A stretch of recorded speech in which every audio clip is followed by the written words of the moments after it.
Welcome to the Color of Influence podcast, where you will hear conversations from influential people of color from around the world, from social media, and right here in your communities. These behind-the-scenes conversations will motivate you, inspire you, and encourage you. I am your host, Aisha Morgan, and let's meet today's guest. Today's episode is very unique. I had the opportunity last week to sit down with Andrew Johnson of Goode Foods. Goode Foods is a canned goods brand that has vegetables and beans, and it is a family-owned and a Black-owned business.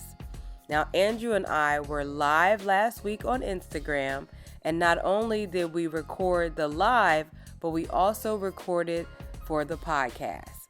So the end of the episode today will stop before the end of the conversation. So you'll just click the link in my bio to hear the rest of it on Instagram. So without further ado, here's my conversation with Andrew. Zoo world. You guys are experiencing a live taping of the Color of Influence podcast with Goode Foods. And Andrew had the great idea to not only record the podcast, but to also go live, which I think is such a cool idea. I mean, I'm mad that I didn't think of it, but I'm glad that we're doing it. So welcome, everybody. We will try to monitor both of our live feeds from TikTok and from Instagram. So if you guys have questions, throw it out there, and we will answer them as we go. But welcome to the Color of Influence podcast. We have Andrew, who is here from Goode to tell us all about this amazing company. Andrew, please introduce yourself and tell us a little bit about the company, and then we'll kind of go from there. Yes, definitely. Thank you for having me. First of all, so we're a family-owned business. Been around since 2003 now. And so I think there's a little bit of feedback here. Yeah. I think it's from Instagram. Okay. So yeah, family-owned business. Been around almost 20 years now. So how did this come about? So without boring you, long story, very long.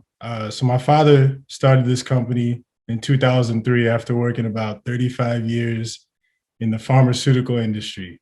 Okay. So, he was actually responsible for bringing Ensure and Pedialyte to the market. Wow. The early 90s. Yeah. So he worked for Abbott Labs, one of the, major pharmaceutical companies in the country.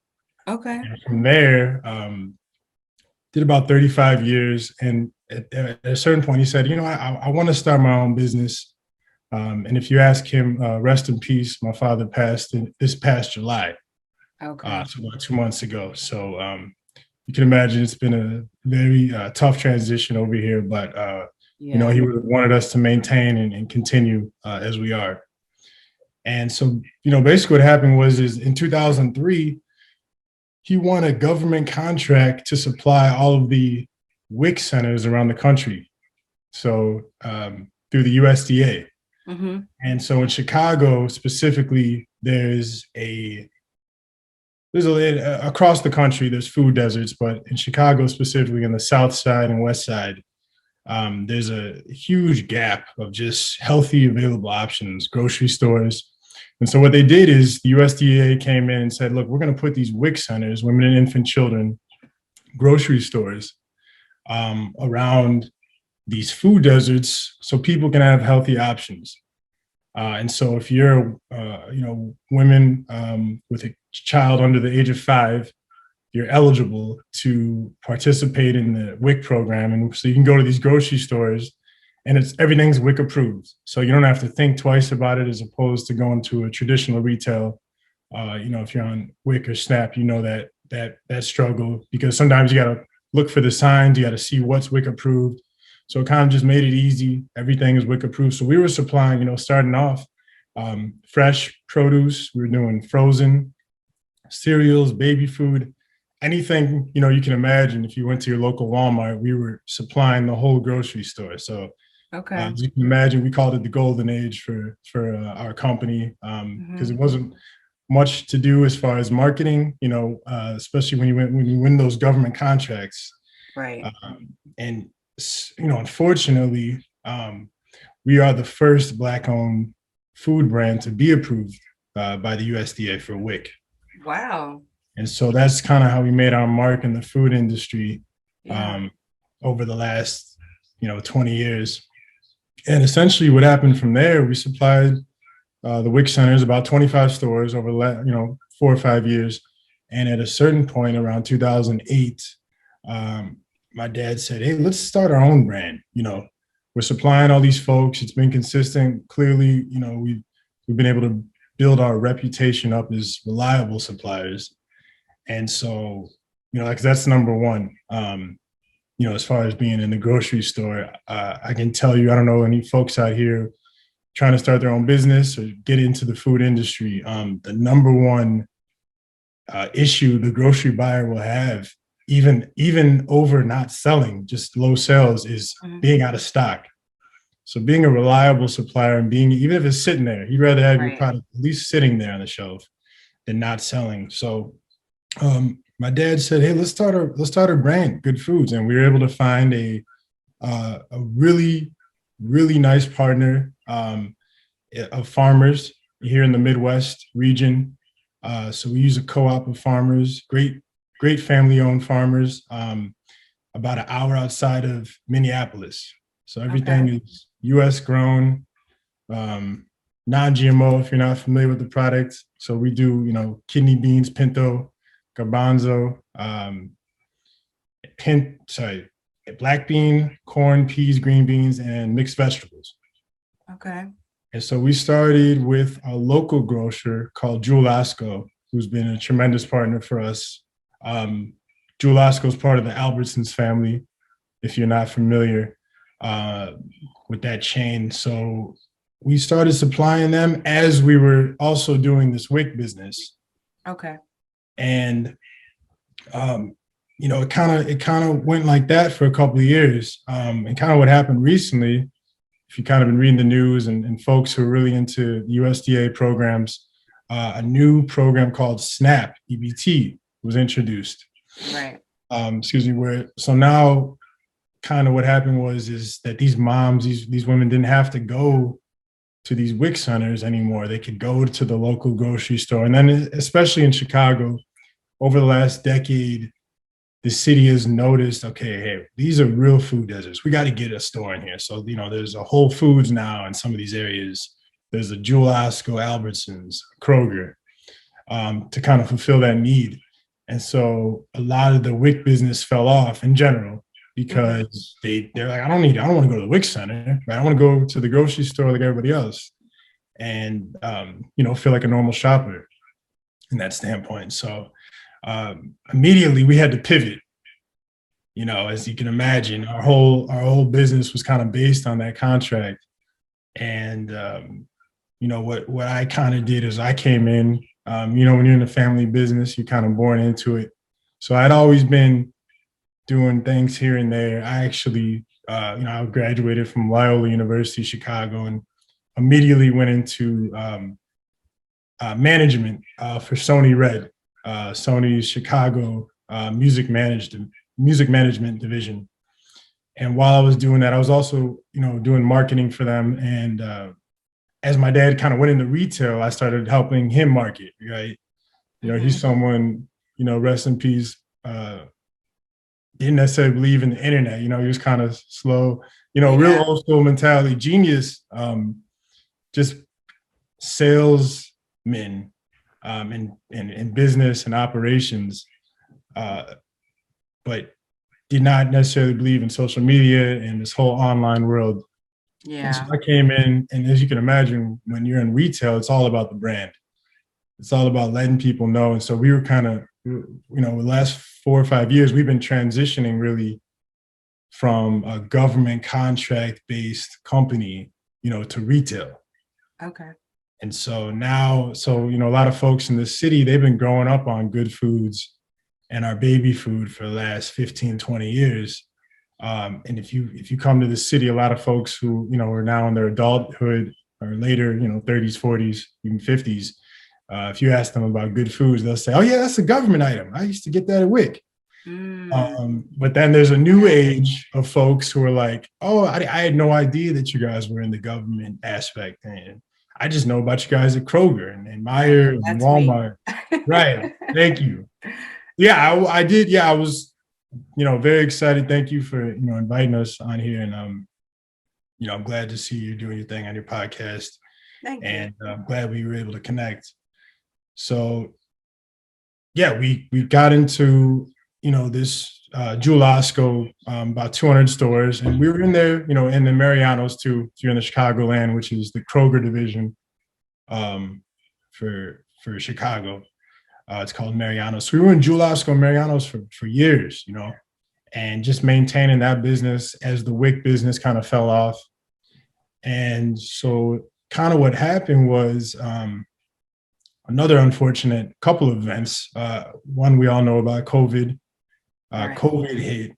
And so, as you can imagine, beans and vegetables, not the most appealing, we didn't necessarily reinvent the wheel, but, what's cool about these is that it's very healthy.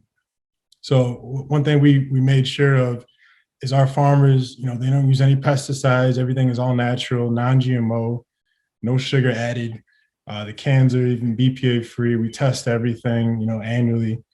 And, what we kind of try to provide is a healthier option. So, people who are not necessarily using cans before, kind of when the pandemic hit, as you remember, people started hoarding paper towels. Yes. Freaking out. There's apocalypse. Toilet paper, everything. So, cans were right there. And we saw a dramatic boost in sales just within the stores we were at, just being in Jewel Marianos. And so from that point, I kind of transitioned full time, kind of quit my previous job with Sony and came over full time. It was like, my dad was definitely in his older years. And so he basically said, look, I could do this for a little bit longer, but hey, I'm trying to go down to Florida and retire and play golf all day. So we kind of had an agreement where he's like, listen, if you want to keep continuing to sell and build this into the retail business, I'm here to support you, but I'm not going to go make any calls. I'm done with that. I put in my time, right? Yeah. So it was kind of up to me and my sister to kind of keep this thing going. She's been doing a lot of the marketing as well. And so when that pandemic hit, another event kind of happened. Coincidentally, another unfortunate event in the name of George Floyd. And so when George Floyd and that incident happened, Black Lives Matter happened. And from there, we saw a dramatic boost in just companies wanting to work with Black-owned products. Right. And, if I'm talking too much, you got any questions, stop me. I feel like this is all you. We want to hear the story. All right. Okay. Just tell me, keep quiet. But so when that George Floyd incident happened, we kind of saw a lot of folks reaching out. Mm-hmm. And previously, as you can see on our cans, we don't promote, if you see this can on the shelf, you're not going to necessarily know it's African-American owned. We kind of made a point of that, and we got some new labels rolling out. Definitely stay tuned for that. But we made a point to not necessarily push that because everyone eats beans and vegetables, right? It's one of the oldest plants, from the beginning of time, right? It's biblical. Right. Beans, corn. And so we never pushed it and we never needed to. So a lot of people to this day, for sure, just like, oh yeah, it's a WIC item. People get very, very surprised when they find out we're African-American owned. And basically what happened was people reached out and they wanted us to tell that story. Right. So in the last 2 years, kind of where we grew our following is just people who respect that, respect the story, understand that struggle. And if you don't understand the struggle, you probably living in a different time zone and world, because it's very difficult for any small business. But Right. and then with that, pushing the Black owned aspect, you got to walk a fine line at all times, because some people love it, they'll support it, jump up and down, and others are, hey, I'm never gonna buy it again. And then you got to respect every aspect. I'll even see sometimes where it's like, why can't you just say family owned? Why do you have to say Black owned? And me and my dad would go back and forth, like, don't put Black owned on there, and stop telling everybody that. And or you tell these people, but necessarily don't spread it. And you have to really walk that line and figure out where it's going to benefit you or who needs to hear that. And so at a certain point, we kind of turned unapologetically Black owned, and we saw a great response from not just customers but also the retailers. People want to see that. I think a lot of people like to see the underdog, quote unquote. So, and again, some people don't. And so the stories that you see us in, Julasco, Mariano's, Kroger, Meyer, Walmart's, Strack and Van Til in Indiana. Shout out to the Strack family. They want to see that. They understand the story. They believe in what we're doing, as a mission-driven brand. So it's been working in our favor the last few years. Before this, like I said, I wouldn't necessarily have said that or pushed that. You wouldn't have seen it on our presentation deck. Definitely wouldn't have seen it on the cans. But now more than ever, people want to know. They want that transparency, and that's kind of what I present to our retailers and our customers. Like, back in the day, you could just cruise along, not speaking on issues, and not saying anything is saying something, right? Right. So we've been able to kind of garner that and use it to our advantage. And so, in the beginning of the pandemic, we're in about 200 stores, and to this day, we've progressed over about 600% growth into about over 3,000 stores. Wow. A little under 4,000 across the country, and continuing to grow with great support from people like you and your platform, and just everybody tuned in, all our customers, everybody's been buying and just sharing and continuing to support the movement. Yeah.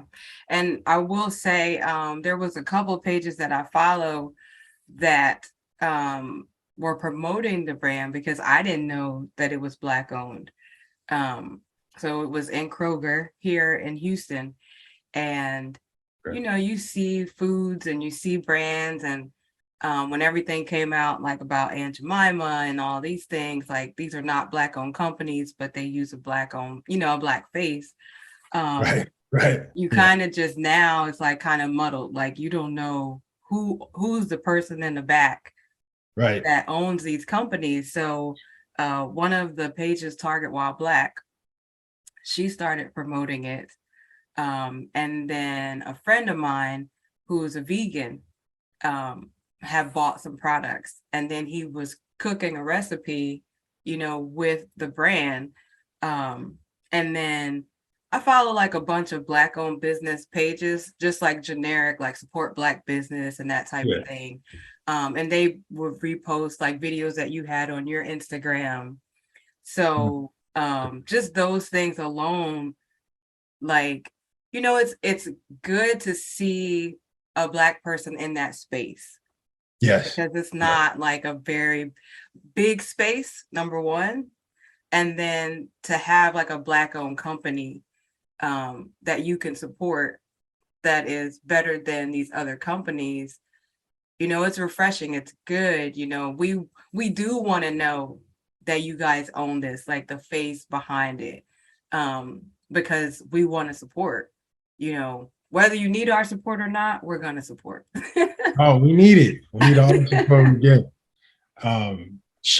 Big shout out to Marissa over at Retail While Black / Target While Black. We're working with her to get into Target and close this deal. We're in talks with, every grocery store in the country kind of reached out, and our issue, just like anybody else right now, is, especially in the food or any type of product, is shipping. Shipping is just with inflation. So that is being one of the reasons, because folks, I get all the time, why aren't you out in California? Why aren't you in Florida?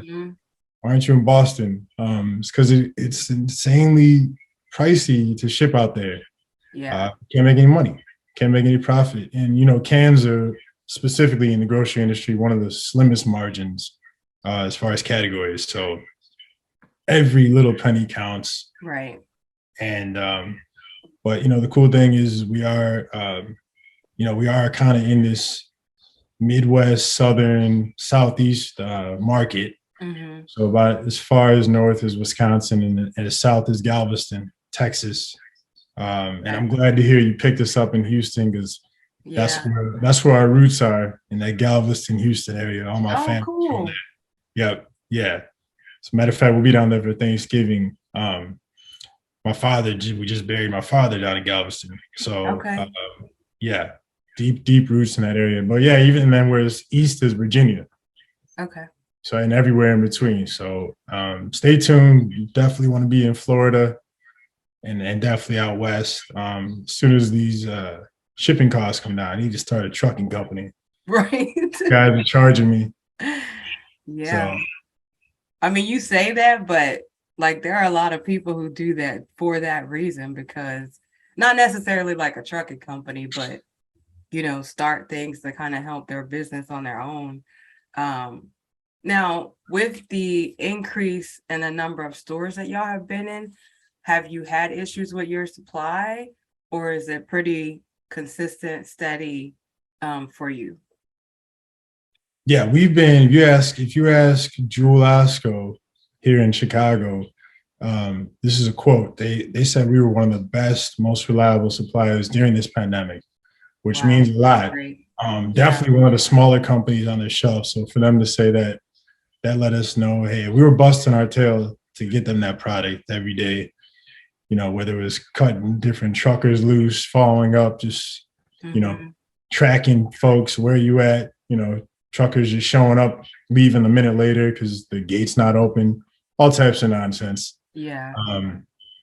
But we, in the beginning, just like everybody else, of course, everyone had issues because we didn't know what was going on. This COVID hit, and this is before the first booster and before the vaccination. We had sold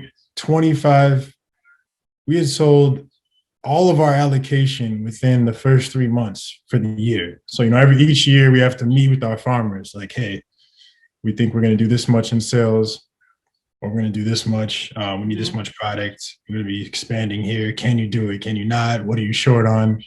So many intricacies that go into it, even as far as just weather. Corn was short for a while. Right now we're short on chickpeas relatively. So that's been one. And then the price goes up. Yeah. Even with the pandemic, there was a huge surge. I don't know if you saw this. People who were drinking and preferring their alcoholic beverages in cans. So the seltzers and a lot of these companies switched over. So that drove the price of our cans up. Yeah. I have seen that actually, now that you say it. Yeah. Yeah. So you see a lot of brands transitioning to that. I don't know the science behind it, but I know that was driving our cost up. And so, we're going to be rolling out some new items as well very soon. But right now, like you said, let's just be honest. In our community, for the most part, you don't see, especially in cans, right? I mean, we took a page out of Goode Foods, which is actually the first Black-owned canning company. Right. And funny enough, you know, the guy who started that, my family is actually from Columbus. So that, Columbus and Texas, that kind of area, Ohio, Texas. We're actually neighbors with him. He actually asked my aunt and uncle to invest originally. Wow. And yeah, into the original Goode Foods in 1986. Yeah. They had no idea about cans, and then you see what happens. So they're still knocking their head over that one. But yeah, they were cool because they kind of put, Black-owned products in the forefront, and they were pretty out there about it. And what they did is they marketed, but you didn't necessarily see the words there. It was underlying, right? We see a lot of us that look like ourselves in an ad. We're like, okay, that might be an African American owned company, right? Yeah. So they're no longer Black owned. I must say that, because we do get that comment a lot. Well, what about Goode Foods? Well, they're not. They sold out, and rightfully so. Yeah. I'll never say never. We've had a few people reach out over the years trying to partner, invest, and I can't say what the future holds, but I know right now, Goode Foods is definitely private, family owned, and we will continue to be that way. Yeah.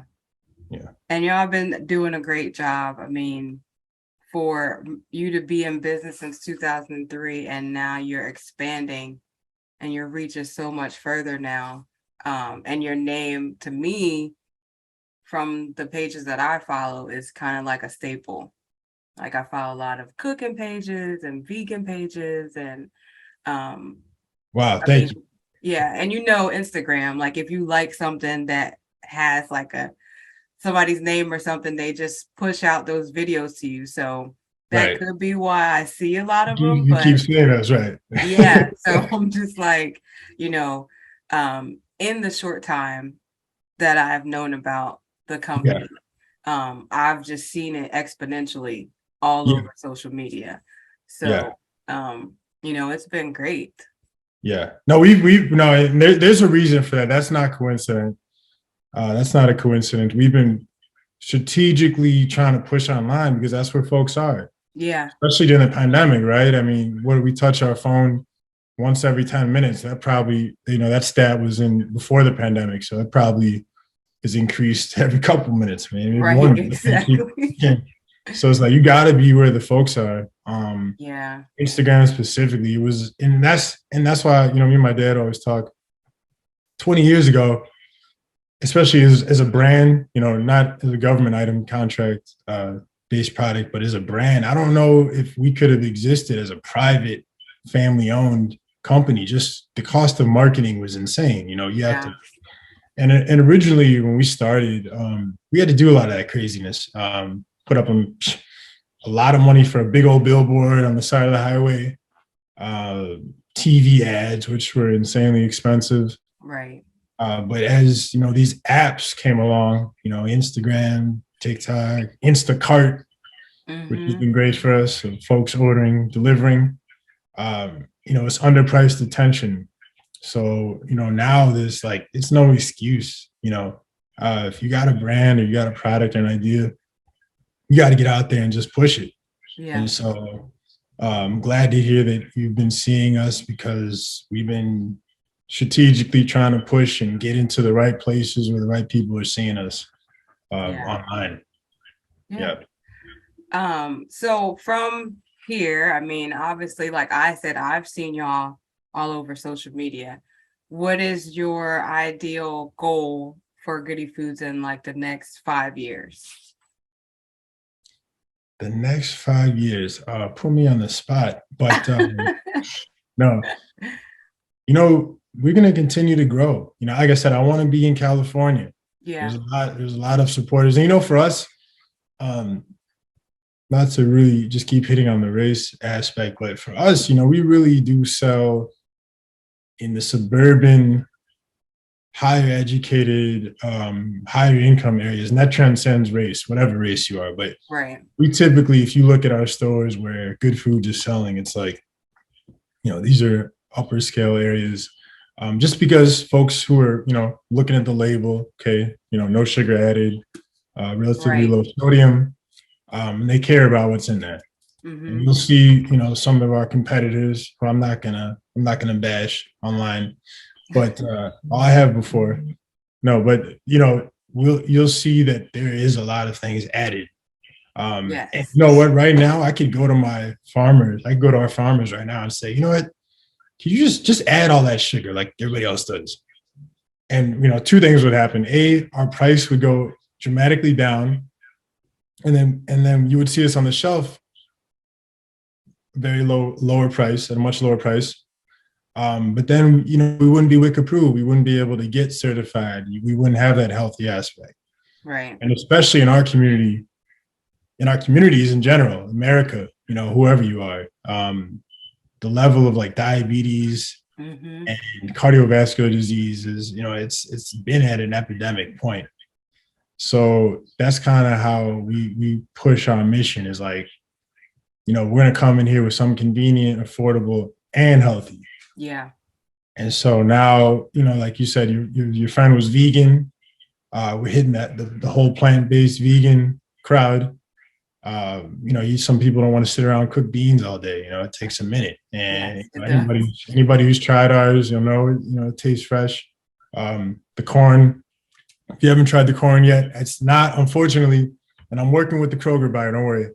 But the vegetables will be down in those regions, Houston, some of the southern regions. We're in Tennessee, Atlanta. I know folks have been asking about that. They only see the beans in some areas. Yeah. And it's a lot of times it's not up to me. I see Tampa, Okay. Florida, not in Tampa yet, but shout out to Tampa. So yeah, we're slowly. I think we're going to be expanding out to the coast. I think that's number one. Get out, get our brand everywhere. And then from there, we're going to definitely be diving into some snacks. I'll leave it at that. Oh, cool. Keep it very general, but Yeah. we do roll out. It's something that everyone eats, I think, on the daily. I mean, so. Yeah. Listen, Yeah, I'm open to taste tests. You want to send me some oh, samples? I'm gonna send the party pack. You already know. I'm gonna send a full party pack. Yeah. When we go. Just what you were saying about the additives and canned foods, I will be 100% honest with you. I don't eat canned foods because of that. And then when Marissa posted about it, I went and I saw it and I'm like, oh, okay. And then you compare it to the cans that are on the shelf and it's like, okay, Right. yes, this is a good product. You know what I mean? It's not just another food. And I will say this, I am like very health conscious.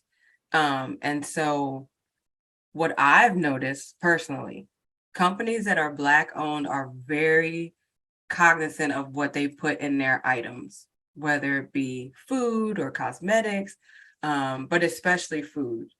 And like Partake and, the Cookie brand and some other companies that have food. And I think it's because of what you said.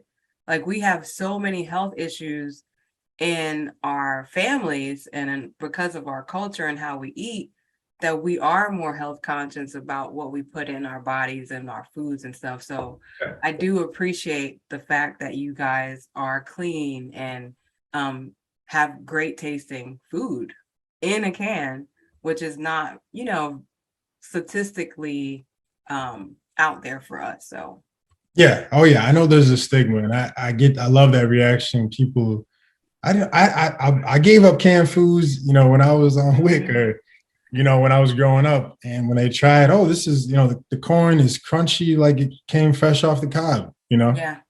And so that's kind of what we make a point to, with our farmers when we're, harvesting and cropping and figuring out, okay, what do we want to plant this season? What makes the most sense? Yeah. And for us, you mentioned a lot of those brands, right. For us, I think this is an important point to mention is that this is bootstrap. There's no, you see us in these thousands of stores, there's no private equity fund or firm, no VC venture capitalist. no partner that came in and gave us any money.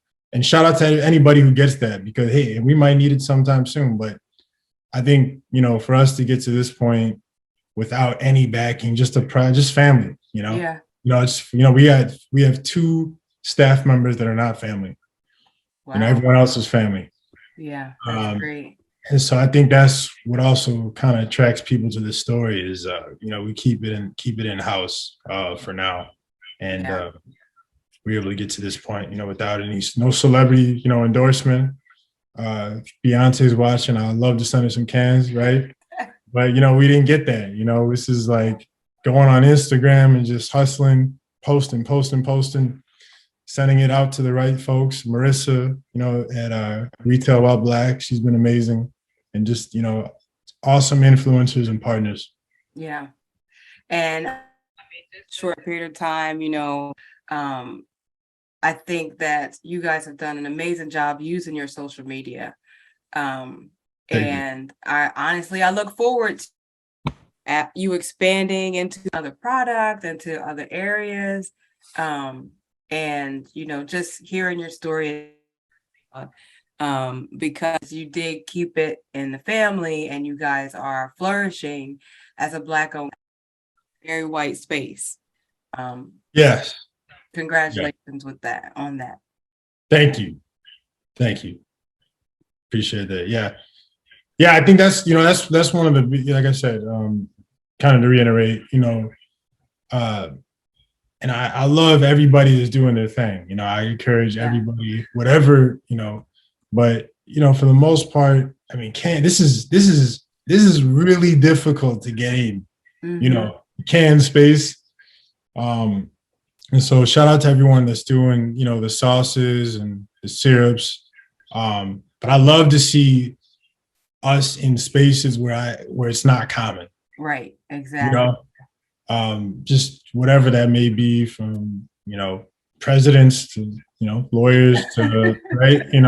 That really gets me excited. And so even with the slim margins that we're doing, this same, just based on our sales last year, the same sales in a different category, I mean, it would be the sale, it would be dramatically different. Yeah.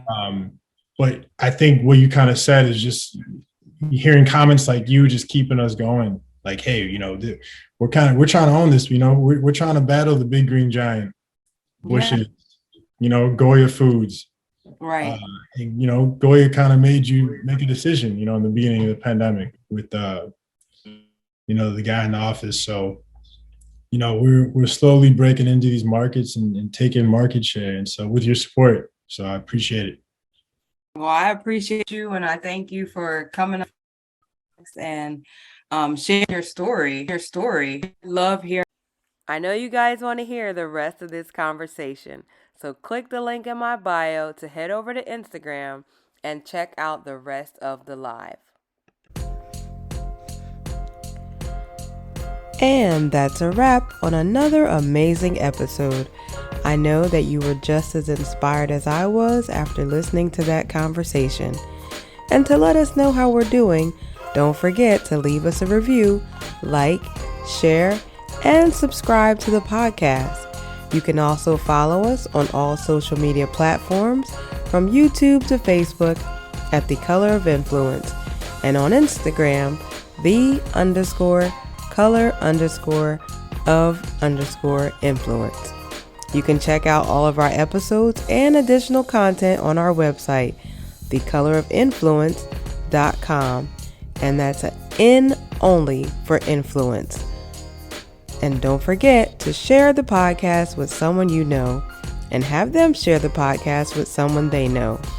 Thank you all for listening. Until next time, peace out.